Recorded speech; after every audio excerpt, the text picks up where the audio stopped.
first met Dean not long after my father died. I was a young writer, trying to take off. But Dean just raced in society. He had just married a 16-year-old chick named Mary Lou. Where do you find such absolutely wonderful people? I've never seen anyone like them. Well, thanks so much, guys, for doing this. Appreciate it. So you were just telling me you were fans of the book before. So when did you each read it for the first time? He was 18. When did she read it? She was 14 or 15. I was a freshman. He was a senior. Don't do anything I wouldn't do. With becoming a Dean Moriarty began the part of my life you could call my life on the road. You finally got on that old road. Well, I've heard that you said you liken yourself more to Sal as a person. We've been talking about it a bit today. I've never been the most extroverted person. Not that I'm an introvert. It's just that I'm definitely, you know, I think when I first read the book, I went, wow, okay, you need to do more of this. It was like, I need to find people in my life that push me like this. And I think playing Mary Lou was interesting for me because I find that the reason I like to do this is not because I like to transform myself or because I like to be different people.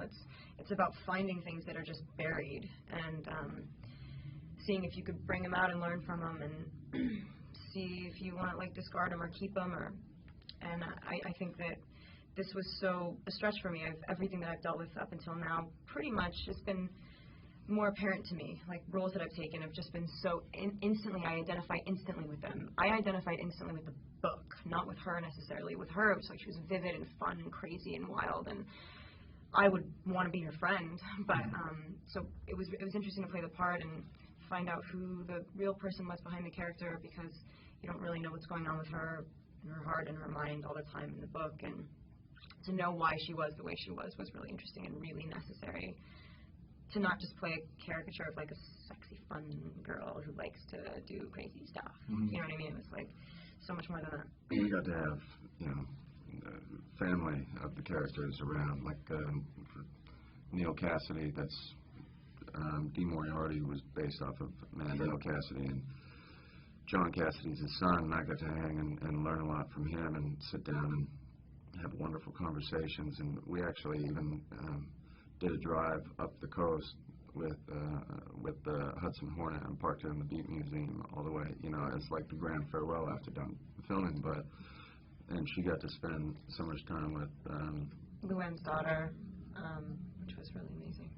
It suddenly personalizes everything. It makes it. We would have a huge responsibility to the characters that Kerouac wrote, of course, and to him and to everyone that loved them. But suddenly knowing